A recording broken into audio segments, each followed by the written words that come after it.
What's up, everybody? Anthony Frieda here. Welcome back to Badum Biz.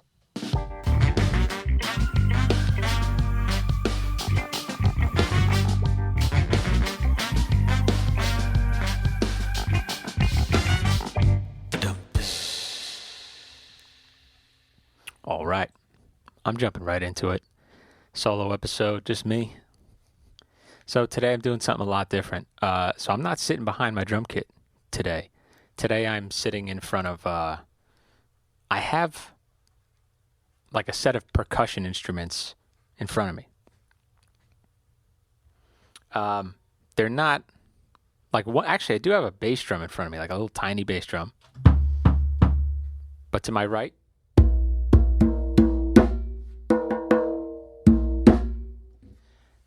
I have a djembe. And then on my left, sitting on my lap, I have what's called a doumbek. Another word for it could be darbuka. Sounds like this.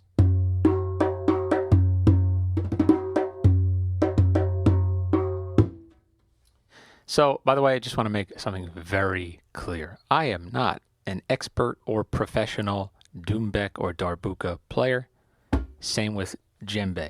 Not a professional or expert at it. Just think of me as I'm a percussionist, classically trained, but also has, experience on the drum set. And I just know how to make sounds with these instruments. I wouldn't say I'm practicing traditional technique for it. So I'm just making music, but I am not an expert on these instruments. All right, now that that's out of the way. I wanted to jump into something here. Little topic. Just talking with some friends, specifically the Crap Band, Cat, Rich, and Paul. Yeah, I saw them not too long ago in the new year. And we were talking about, we're nearly a year into this pandemic, and we're not gigging. We're not performing. I think that they and their wedding band may have had like 2 performances. But as a group, like Cat London, her music, Rich Veo, his music, like as a band, we have not performed since literally a year ago. And I think it was last January. And it's a real bummer.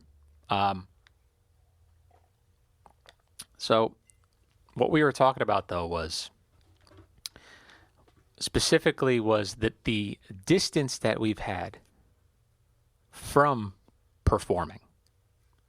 Like what that means is we've been away from that mindset of, okay, got to get the gear together, cool, pack the car. You organize your life around your gigging life. It's weird to say, but to be forced to essentially let go of those systems that you live by and that mental state that you live in, if you take the time to observe it, you will find you'll figure out and see things that you didn't think about before. So it's a weird thing to say because partially this pandemic has given that space and allowed me at least, and then in our conversation, us to clarify things about what we do. So for instance, I can't tell you how many times we're, on a show and there are other, singer-songwriters on the show or bands. And some of the singer-songwriters specifically have this like persona with them. And I say with them, it's almost like their costume, they're all dolled up and they're selling like their EP.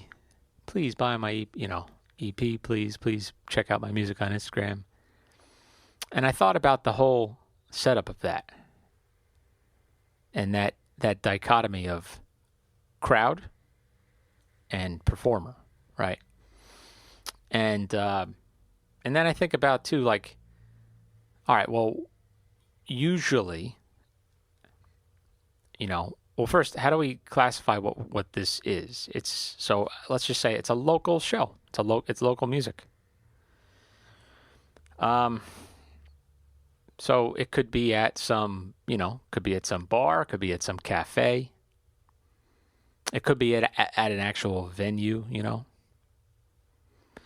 Um, and the people that are in the crowd, and look, I'm talking only about my experience and specifically our shared experience. Um, People in the crowd usually are there to support one of the artists. All right. Sometimes you do see a number of crowd members who are just excited to see a live performance. Their local musicians. But we thought about it, and the amount of times that we've witnessed those artists just essentially go up on stage, take up 35 to 40 minutes of the crowd's time to essentially say, hey, here's my music, listen to my songs, and please purchase my song, please support me. Now, that is a literal thing that happens. And that is like the protocol, the system in place. That is the expectation that artist, when they get booked at a venue or a venue or a show, that artist has an expectation that they're going to be given time to go up on a stage where the venue is paying a sound person to at least put on a microphone, but definitely more than that, plug in the guitar. Cool. EQ the mix, the stage, get the stage volume, and the house volume. They're doing this, and the expectation is the artist gets that 35 to 40 minutes or whatever it is. And then here's the biggest one. There's an expectation that the crowd is going to sit there or stand there and listen and pay attention during that 35, 40 minutes. Without question.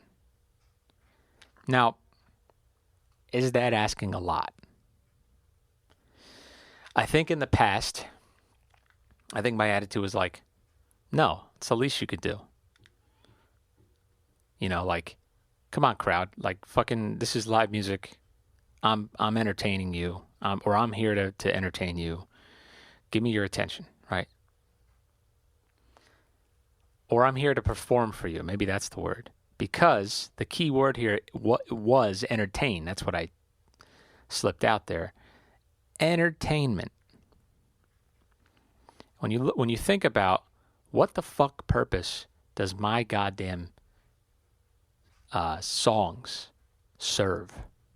My songs. Let's say I'm some singer-songwriter. I don't have a goddamn song written to my name. Don't worry about that. So good luck trying to find it. There's nothing out there. But let's just say, hypothetically, I had a bunch of songs. I had an EP or whatever, 2 EPs, whatever. Let's say I had 10 songs to my name. And I go up on a stage with 40 minutes to fill up and have this expectation that the crowd is going to sit, stand, whatever, and give me their full attention and listen to me. And then on top of that, want to buy my music or support me on social media. Well, the question is, though, did I entertain the crowd after that did I serve a purpose? What purpose do my songs serve that general crowd? Truly, this is going to sound very harsh, but what fucking purpose does my songs, Anthony Frida music, whatever the fuck, songs, what purpose does it serve? A crowd member. And are they there to listen to my expression and to hear my story through song? Truly ask that. Realistically, is a crowd member there to hear my expression, right? And give me their full attention?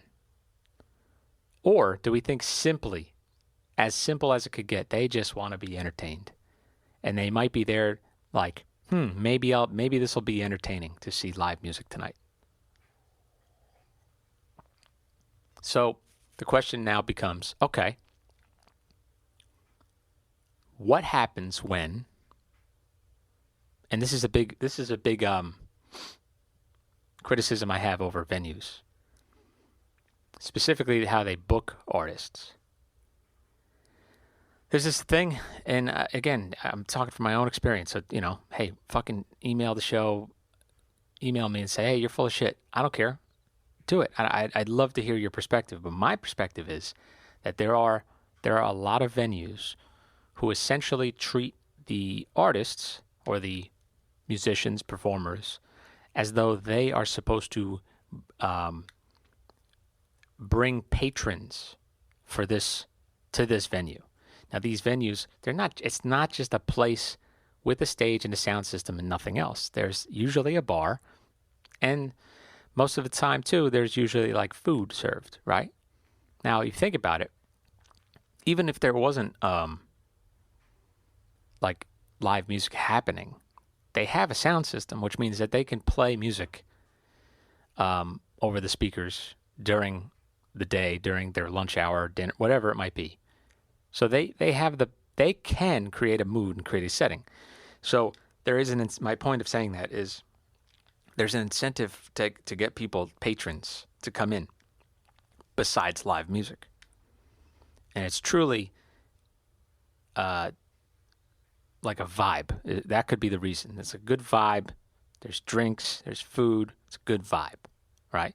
But venue owners and I guess bookers, they decide to put a lot of pressure on the band to sell tickets, and they basically say you're not going to get paid unless you sell, and you're not going to play again here unless you sell this many tickets. Sometimes the number could be like 20, 30, and like realistically, you're asking people to like travel to see you play your music, and it could be your good friends. You can have 30 great friends, right? But most, like, let's be honest, if you get 15 friends to come, that's a lot. That's a lot. And the question is, will they come again?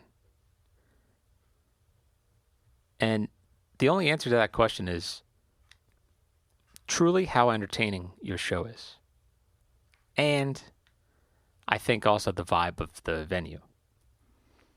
So, with this in mind, if an artist, performer, whatever, is guaranteeing the booker, I can easily bring 40 people. And let's grade them. Let's say 10. Out of 10, they are Ed Sheeran, and out of 1, they are as clear of an amateur as you can get. Right? Like not good, not performance ready. I would say that if you're even a 3, you're still not performance ready. I would say it's arguable at a 4. It's questionable if you're performance ready. What I deem as performance ready is, can you perform songs, music, whatever it might be, and it be entertaining? And truly like good, valuable. So let's say that they get somebody who's, again, a 3 or a 4, maybe a 5, maybe a 5. They give them the headliner spot, let's say. So that means they're the last band of the night. They bring 40 people.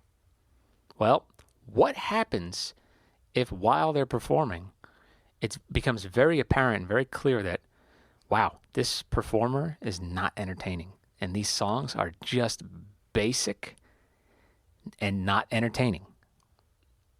So now what you've done is you've chosen like basically numbers over quality. Like you've chosen, and by the way, I get it. It was, sparkling in front of your face, 40 people, let's do this. I get it. But if you look in the long run, those 40 people, let's say they brought, told their friends about it. And let's say also too, let's say the booker, let's say they promoted this show, and let's say they got another 30 people from locals, Well, now 30 local people went to go see a show that was highly promoted, and it wasn't entertaining. So that leaves a very poor taste in the mouth of that local, specifically about live music, local music. And then that hurts the venue in the long run, because those 30 people, how many of them are going to return to see a show? So this is where I say I have a problem with venues, and it wasn't my idea for you to open up a venue and essentially have a bar / bar food restaurant type place in a major city. You know, it wasn't my idea. The musician, I just want to play. So why is it my job to get people to come to your place? Maybe instead of working, maybe you should tailor your lineup of musicians, like truly scout out the talent in wherever you're located and put together, like curate and put together a lineup of musicians that truly are entertaining and worth people's attention. Because at this point, and I'm going back to this word entertainment, at this point, and I can go back into history, and it probably about 20 years ago or a little bit more could say that it was a change in the music industry. As soon as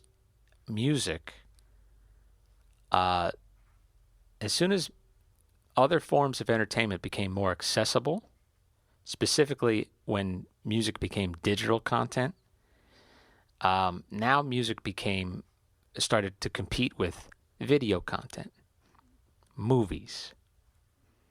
Now you fast forward. Now everything is streaming. So there's YouTube, there's fucking TikTok, there's Netflix, Hulu, Apple, fucking Disney. I mean, you name it, right?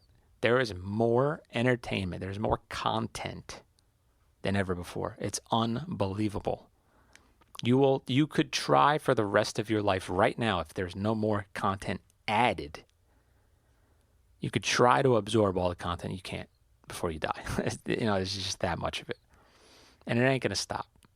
So now a musician, right, is technically competing for the attention of the audience member. Because the audience member could just pull out their phone and be entertained through Instagram. You know what I mean? Twitter, whatever the fuck. So I go back to my question.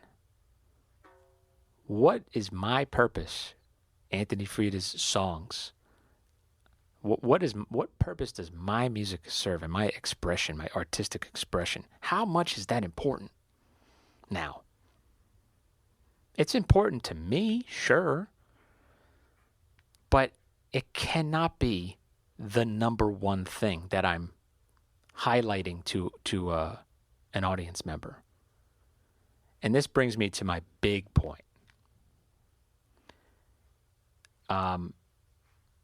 There's a lot of musicians that have put out, a lot of bands, a lot of artists that have put out content, like music, like come out with new music during this pandemic, which I applaud them. I think it's fucking awesome.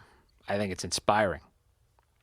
The sad part, though, is that while it is such an accomplishment, I imagine from their perspective too, to replay the whole process of recording and writing and all that stuff, to them, in their mind, you see a lot. They would feel a lot of effort and maybe a little bit of struggle. A lot of work went into that. But even me as somebody experienced and who has knowledge about music, what it takes to make it, I can't experience what they experienced. I only see this, there's a new album. And I could like these people too. I can know them personally. A lot of them I do know personally. And still not be very inspired to go and purchase it or listen to it right away. What the fuck, right? What the fuck? I'm a musician. What does that mean now? Why am I not jumping to listen to this. And I think the reason is because, well, number one, I'm human, right? And what that means is I have so many years and storage of what I think is good music, great music, or music that I love, right? And it's still, that's going to be ever so growing, right? But sometimes, like, listening to something new, taking on a new thing, it can almost feel like I haven't digested yet. Like that one commercial where the big fat guy is just stuffing his face and then it just has a cherry and then it explodes. Is that a commercial? That might have been a scene in a comedy or whatever. But whatever, I think you know what I'm talking about. That's how I feel sometimes musically. So going back to, what purpose does the artist's music serve? Well, if I have the choice to listen to fucking Abbey Road or your album, what do you think I'm going to be more inspired to listen to? Like, honestly, I'll probably be more inspired to listen to one of the Beatles albums than your music. Like, what are you offering that's different than the Beatles and Nirvana? And I can keep going here, like fucking Lauryn Hill. Like what's unique about your music? Or why wouldn't I just go and listen to John Mayer? Or fucking Led Zeppelin. What's stopping me from saying, no, I'm not going to listen to Led Zeppelin, I'm going to listen to your music? And that is such a bummer to say that, right? Because the only reason why I'm saying that, because I actually think it's realistic to look at it that way. So, what's the answer to this?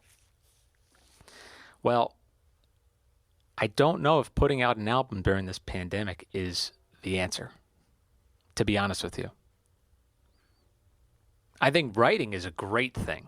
Writing and recording is actually a great thing.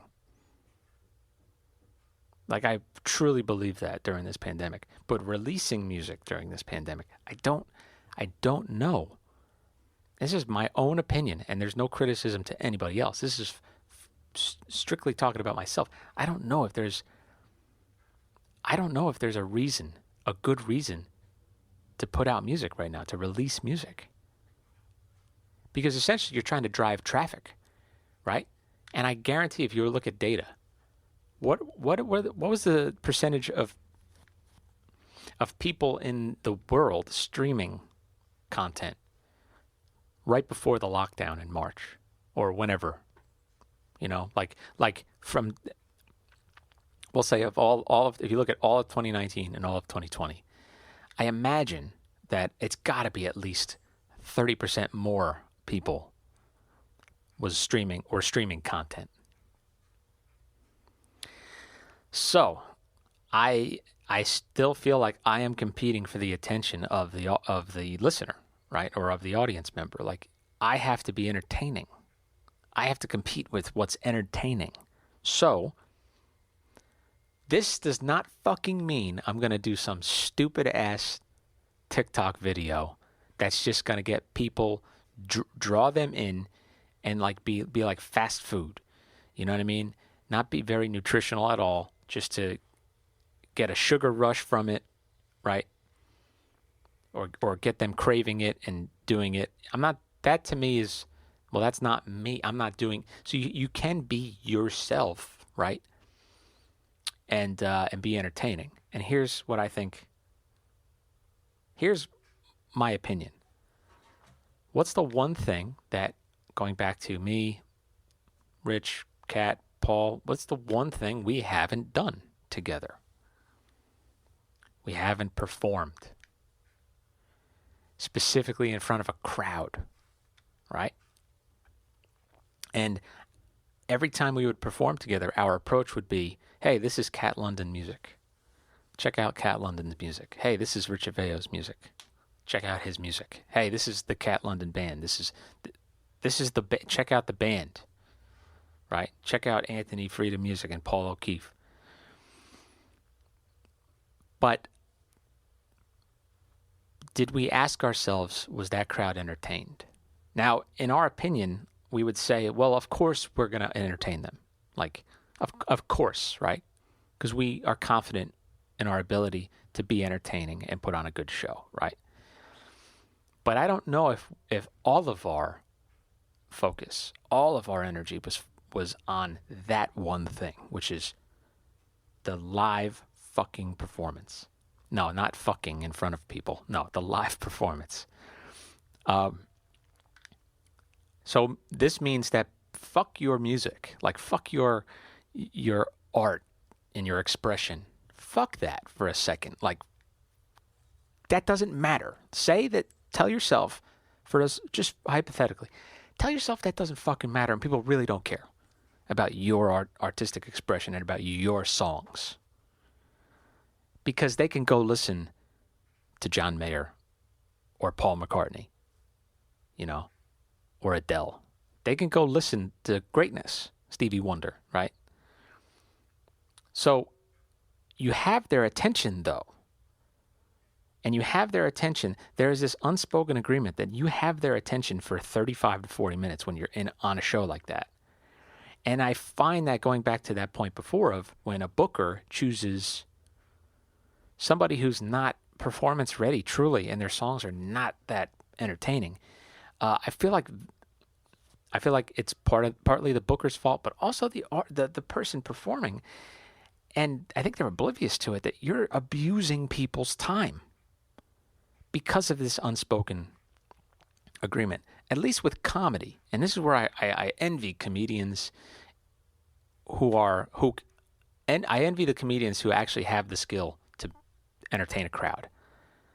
I envy them in the sense that they have no fucking choice but to be entertaining, and they have to actively seek out the reactional behavior from those crowd members to just know that they're being entertaining. And that's laughter, right? But do you know how many times you can perform in front of a crowd and you don't even get a smile from a crowd member? They don't move. They just sit there, or they stand there and just watch you. Sometimes they don't say nothing to you, so you don't even know if they enjoyed it. Sometimes they come over to you and they say, "Oh my God, I really enjoyed that," and you want to say like, "Oh, you had me fucking fooled," but it's nice that they said something. So we don't always know, and there's this thing of, again, that unspoken agreement where, okay, you're gonna play in front of me for 35 minutes, and I'm gonna sit here or stand here and watch you for 35 minutes, even though, and I'm being polite by watching you the whole time. That's abusing people's time. I'm not saying that everybody's time is that fucking precious and you're stealing something from them. I'm not saying that. I'm saying in reality, those people can easily choose to walk out of that room, go into another room and get on their phone, get on Instagram or TikTok or whatever the fuck. Or just go home and watch Netflix. They have that choice. So with that in mind, when you're in front of a crowd, you gotta entertain. That's the number one focus. Be entertaining. So that could mean the music that you play and you perform with. First of all, you have to be entertained by your own performance as well. Like, you have to bring it that night. You have to bring an energy to that room that night that those people don't even know until you bring that energy why they came out. That you have to be the reason why they came out. You have to make them go, "Oh my God, I'm so glad we came out tonight." Now, what does that take? Look, I don't have the answer for you, but it takes a dedication to performance. And I would say performance on your instrument, singing, whatever it might be. You have to constantly challenge yourself. You have to take on new challenges.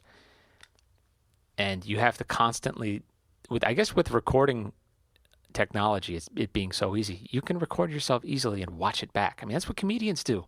They record their set, their 15 minutes or 5 minutes even, and they listen back. And they listen to the way they delivered something. I mean, I feel like comedians are giving us the blueprint when you listen to them, but we don't know how to translate it into music, into playing music. And I think you can. And I think the fact that you can actually communicate directly to a crowd just by banter and literally speak to them. That's the number one thing that will separate you going up and playing in one city or one venue, and then the next night going to another venue with a different crowd. Like you are acknowledging that crowd that night. It's not this thing of, oh, this happens to be the copy and pasted crowd members tonight. They're not that different than last night. Let's just do what we did last night. No. What a missed opportunity.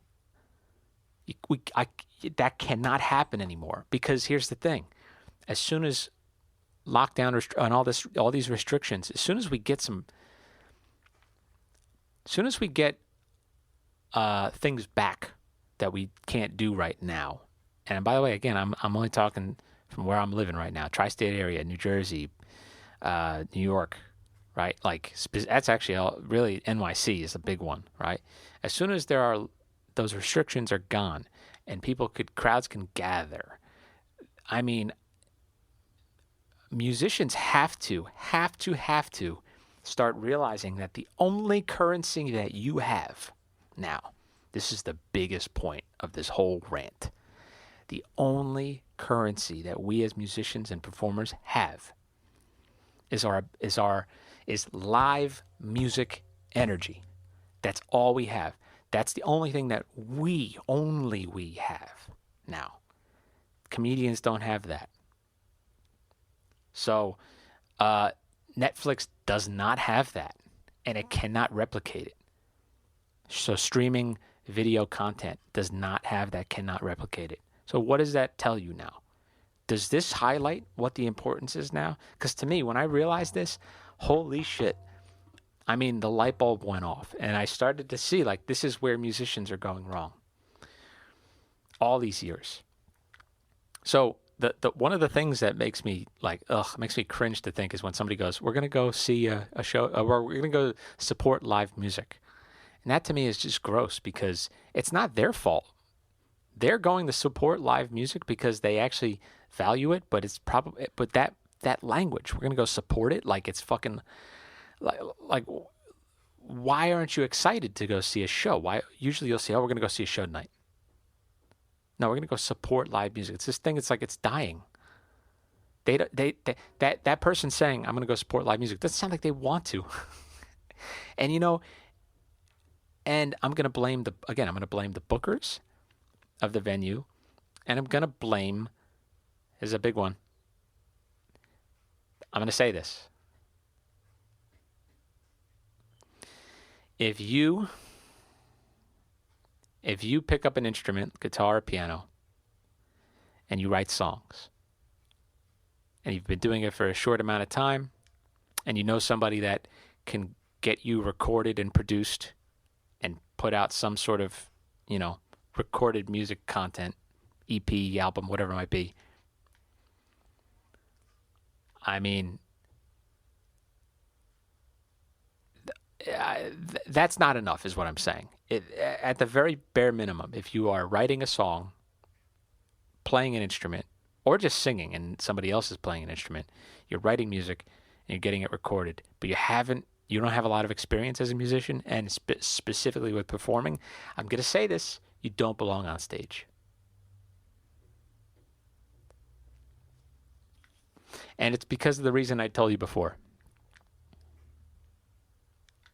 It's the same reason why a comedy club is not going to give an open micer who's been doing it for 6 months 15-minute set in the middle of a lineup, or even at the beginning of a lineup. It's about, do you have the experience?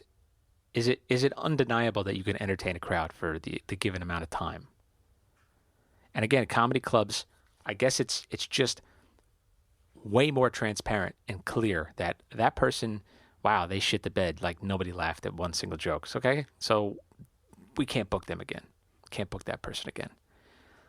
As opposed to that person had this crowd roaring every second that he had, he or she had them, right, had their attention. We're going to book them again. It's that clear. So why do you think that you should be given the opportunity to perform in front of a crowd?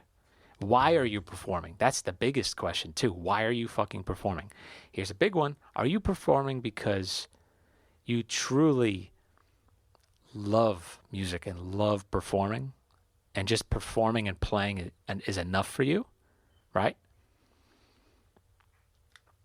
Are you performing because you actually have a career aspiration in music? Or ask yourself this question. Are you performing because you want the glory and you want the attention that a performer gets? And if that's the reason, you don't belong on stage. If that is the sole reason, and you're not that entertaining, you shouldn't be on stage. And you need to work. You need to get to work. And until you are entertaining to listen to, you don't belong on stage. This may seem harsh, and to anybody who's not a musician, this probably sounds really harsh, but there are people that have careers in other fields, and they happen to have this hobby in music, and they go up on stage and they play their songs to a crowd, and they're not entertaining, and they're abusing the crowd's time. And then the crowd, now, it's not their fault. This is what they will attribute to, this is what live music is. I don't really like live music, I guess. It could be that simple. I can't tell you how many times I've heard that from people. Hey, I'm not really into live music. And then I'll fucking, I'm like, wait, what? And I'll just investigate and ask them questions. And you'll usually get to that, which is I just saw really bad performances. And that's a goddamn shame, because if you're going to a music venue to see a show, you should leave entertained. It's the same as going to a movie. You should leave entertained. Like, that was a good experience. Wow.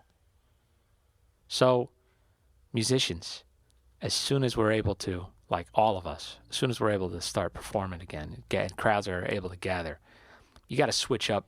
This is my opinion, and you could tell me, who the fuck are you? I don't give it. Fine. I don't care. I actually don't care, because I'm telling you what I'm going to do, and the people that I perform with and play with. The goal is being entertaining. Undeniably entertaining, right? And by the way, I don't know if I could just flip on that switch myself and just make that happen. What, am I going to manifest that by like visualizing it or something like that? No. I think that's going to take a lot of playing with the musicians, whoever I'm going to be performing with. We got to really learn to gel, really learn to like play with each other and create an energy with each other. That a crowd that's entertaining, that's infectious. All we have is live performance energy. That is it. That's all we have. Nobody else in any other entertainment form has that. Nobody. Right? Musical theater. That's why people love musical theater. Do they have shit performances in musical theater? In musical theater, just had acting, would it be good? Sure, but that's a play. It's musical theater because there's incredible music performances. Incredible. I don't like musical theater that much. I don't like musicals that much at all. Really don't. Can't really listen to them. They annoy me, right? However, I have no problem acknowledging that shit's awesome. And the amount of talent that takes, and energy that takes, talent and energy and skill and dedication. Holy fuck, man. I couldn't do it. Specifically musical theater. So, I mean, that's why people go and pay hundreds of dollars for a ticket to go see on Broadway. So, the world right now, in specifically like East Coast, New York City, New Jersey, people are bankrupted in terms of their live music experience. Like, they don't have access to it like they used to. So they've forgotten what it feels like. Maybe. Well, when it comes time and there's no more restrictions, got to remind them how valuable it is. Got to remind them. It's got to be undeniable. It's got to be intoxicating. You know when people say, oh my God, I went to this party, maybe back in college or something like that. Went to this party last week and oh my God, it was so much fun. So much fun. And for years you think about that party. Why can't a show be like that? Because I have memories of going to concerts and going to shows that I have that feeling for. Like, oh my God, that was an amazing night. I wish I could relive that night. Why can't we do it? So, last sentence. Our last statement. And then I'm going to get into what I'm doing here. Your artist expression and your music, your songs are not that important. But your ability to entertain, specifically the crowd's deserving experience to be entertained, right? That's way more important. And the challenge is, can you use your songs to be entertaining? I don't know how you do it, but can you do that? Or do you write new songs that have this focus on being entertaining? That doesn't mean you have to sell out, by the way. It doesn't mean you have to make cheap pop music. That's not what I'm talking about. And if you don't know what I'm talking about, email the show. I'll send you links and videos of artists that I have truly been incredibly entertained by. Or you got to do some soul searching. All right. Moving on. So I have this percussion set up in front of me. I call it a Percusset. But I'm busy. Okay. So this is a setup that there's a type of performance and it's a type of gig that I've been like blessed to have been able to like just get consistent work with over the years. And I think it was a fun gig always a fun gig, nice challenge for sure. And I think I honed a lot of skills from it. Essentially what it is percussion accompaniment for modern dance classes. So like, local dance schools who, specifically hire and pay percussionists to, number one is to guide the class with pulse. So the teacher will count off, and you'll play in those counts to keep the rhythm, keep the time, to help the teacher essentially. If the teacher's vocalizing every count, you're not doing your job right. You kind of got to free their voice up. That way they can actually do other things and address other, again, I'm not a dance teacher, but I guess it could be literally like a form thing. Oh, you got to get your leg or your arm here, blah, blah, blah. And they can't do that if they're having to count the whole time. Also, you're there to create a vibe, create an energy in the room. You want that energy elevated so that these usually young dancers or sometimes even college level dancers can, like, when they're trying to get better, but they're trying to perform something on a level. It's supposed to be like performance quality.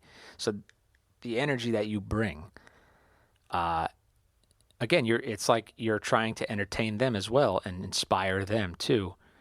So this whole accompaniment thing has been like extremely beneficial to my playing, without a doubt, because I get data. And I'll tell you how I get data. I remember the first couple classes that I did, and I was in college, and I think all I had on me was a djembe and this doumbek thing. All I had, and I think I had If you can hear that, those are ankle jingles. Where I'm just stomping my foot, right? So at the beginning of a class, they'll do stretching and warm-ups. A lot of the times they're on the floor. Just like, and it's very kind of calm energy. So you could literally start by playing.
So that's an example. They might have been doing some stretching or warm up. And I would use this as data because I'd try to make that feel really good. Like I'd try to truly set a tone or a setting or something like that. And I would stare at the dancers when they're in like an on the ground position. I would stare at their hands if they were out and not doing anything. And hear me out here, but I would try to get them to start tapping their hands on the floor. And that's a sign that they're digging what I'm doing. They're feeling what I'm doing. They need to move. They're dancers. They have energy, like more energy than most people. They're way more physical than most people. So they need to move and they need to exercise that energy that they feel. And if they're on the ground doing a stretch and their hands are idle, they need to move. And if there's an inspiration to move, they're going to. And that was an indication. Okay. That I think I'm onto something here. Because if I'm feeling it, that's another thing. It's like get me to feel it first, and then try to like intensify that energy of the room. Try to like I can't even explain. I can't explain to you without rambling what I'm essentially doing. And I think about it like in a if there's a movie or a show and there's music to support a visual of something. And the music is, again, it's setting a tone. And that tone could just be a flow of forward motion and energy and focus, stimulating energy, something like that, right? Then, later on in the class, then there's like they are moving. I mean, you can get really winded just watching them. Incredible athleticism and flexibility. So then you might be doing like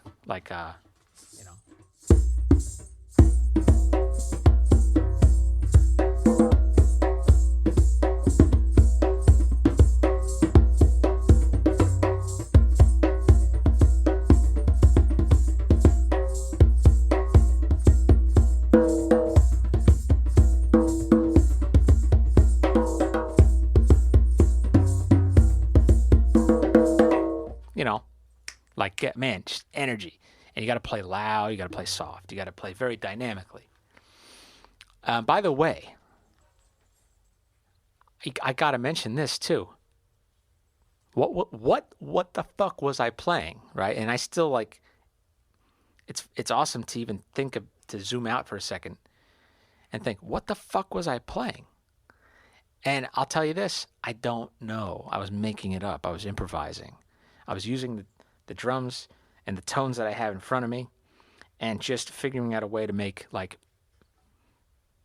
truly make music, create little rhythmic patterns and melodies or whatever the fuck. And that in itself is probably the biggest, that and creating an energy in the room and practicing creating that energy in a room. Those two things, the improvised, like using the tools in front of me to make music and improvise that. And it's got, by the way, I can't just do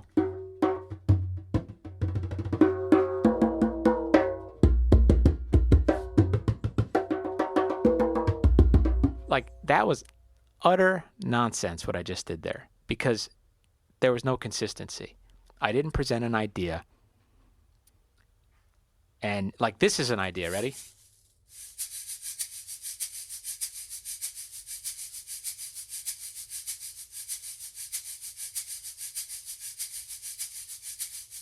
If you're in a coffee shop and you heard that over the speakers, is that appropriate for the setting? My opinion? Yeah. If that went on like that, yeah. But if it was just a bunch of nonsense and nothing consistent about it, and the idea changed every time the musician, like every second, I was just jumping to something new. That's not very entertaining to listen to. Essentially, it's like masturbation on the instrument. Like you're not, and it's because it's purely for your own pleasure, I guess, and you're not thinking about the listener. So that's another thing. Like, what's appropriate for the setting, right? What's my role here? So this was such a great gig, man, for this. So as time went on, I started to feel like I had, I guess, that improvised nature of, okay, these are the sounds. Once your mind kind of adapts to the sounds available to you, then you start hearing ideas in your head that you can implement immediately. But the problem was I was hearing ideas that I didn't have enough hands for. And that's when I decided to start using a bass drum with like a different tone, pitch. And then that freed me up. That freed up a hand, actually. Because, like, I had this shaker here, right? That's an example of that. And I would do anything to, like, again, just get a different texture, flavor, tone. So I also have a brush here. And with my left hand on the Doumbek, I'm holding the brush. Like, it's almost like I'm traditional drum grip, but it's weird. I can't really explain it to you. Maybe I'll make a fucking video to put on Instagram demonstrating this shit. But here's what it sounds like by itself with my hand, but here's the brush.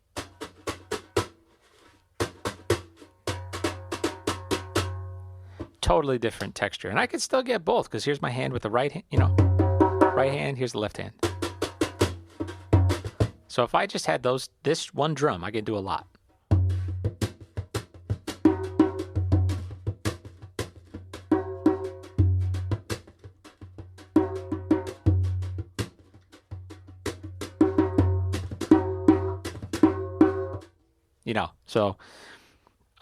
So there's that. All right. Let me give an example of now with the bass drum. Here's what I got. Those are my 3 pitches. So I can go like,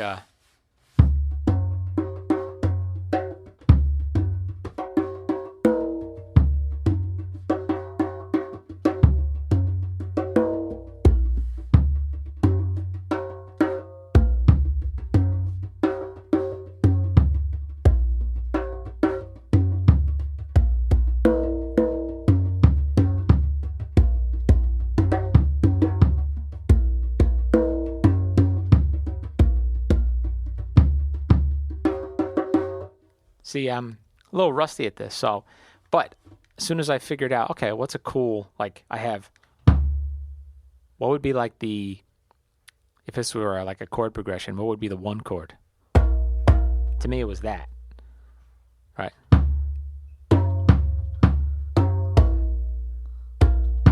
Maybe it's that, actually.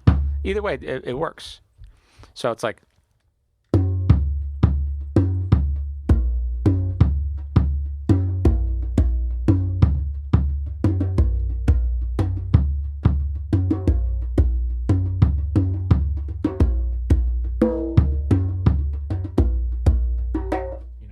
so many.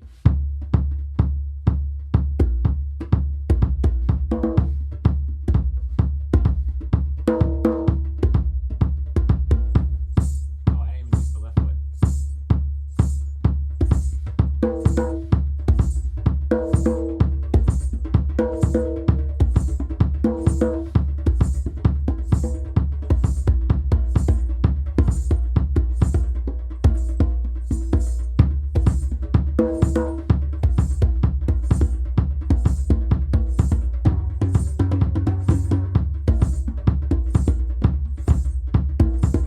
so rusty, but you kind of get the gist of this. All right. So because of all that, working on that stuff, I mean, let me real fast just use the shaker too, just to show you.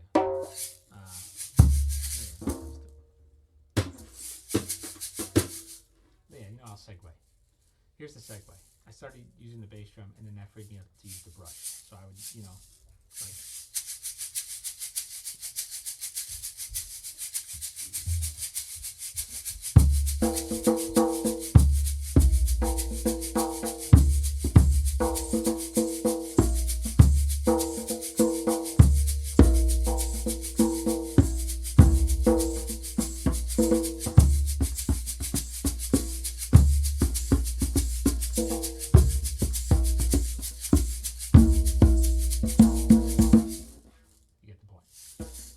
What that allowed me to do was now kind of sparked an idea of like, okay, well, what if I did this? The brush.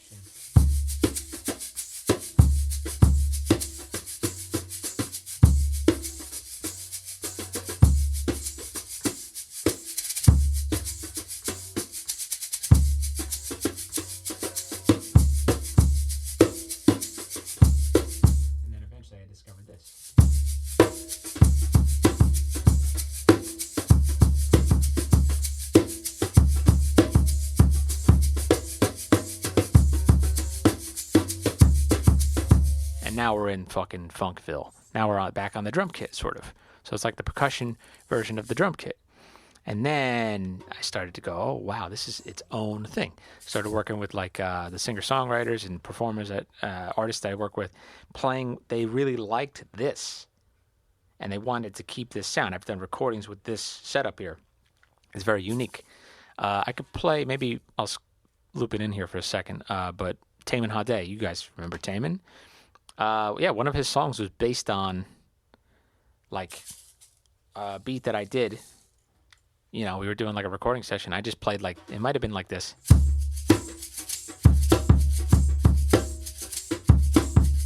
Something like that. And then he made a song based off of it. He just captured like 1 measure, 2 measures of that. And he made a song out of it. So it is effective, this thing, this little setup here.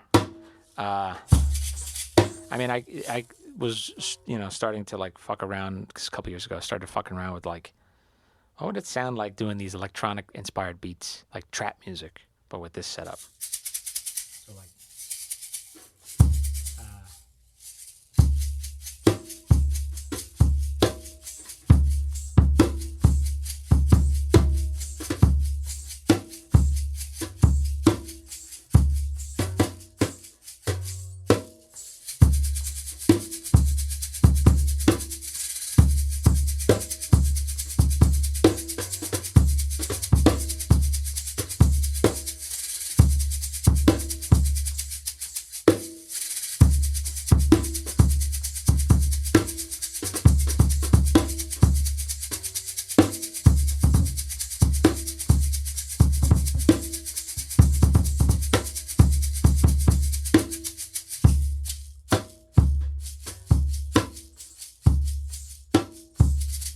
and there you go. So it's that's it. You could do so much with this cool setup, though.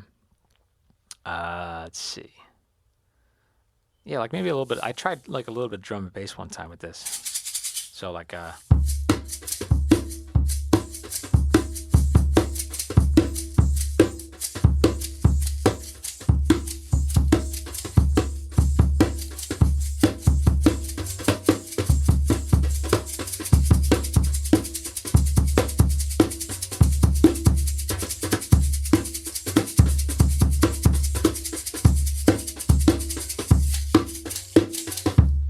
there's so many cool little options here to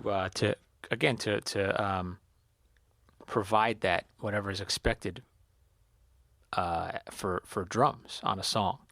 It became another voice. It became another form of expression of that, again, providing that what's needed for drums. Just another voice, another way to provide that. And I am very rusty actually on this setup. I just haven't done one of those gigs in a long time. Obviously, with pandemic too, I haven't needed. There's been no option to do that. And yeah, I think with like Cat London, Rich and Paul, we would go and do like little cafes, and it would be small setups and small rooms. So I wouldn't bring a drum kit. I'd bring this. Wound up being super effective. So like some of the songs just sound like this.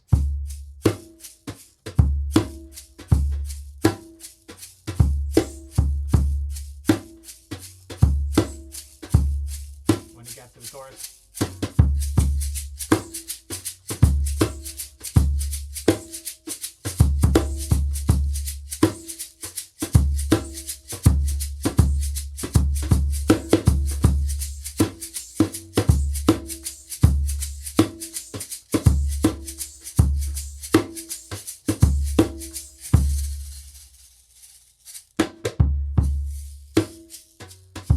And there you go. So there's that. And yeah, just so many options with this. So anyway, just wanted to show you guys this super cool little setup here. Yeah. And I'll probably do some content to put up on Instagram to display some of this stuff. So, all right. Well, thank you for listening. We're in 2021. We are just pushing through. Let's just keep pushing through. Stay strong. Stay safe. Thank you for listening, everybody. And badum biz to you.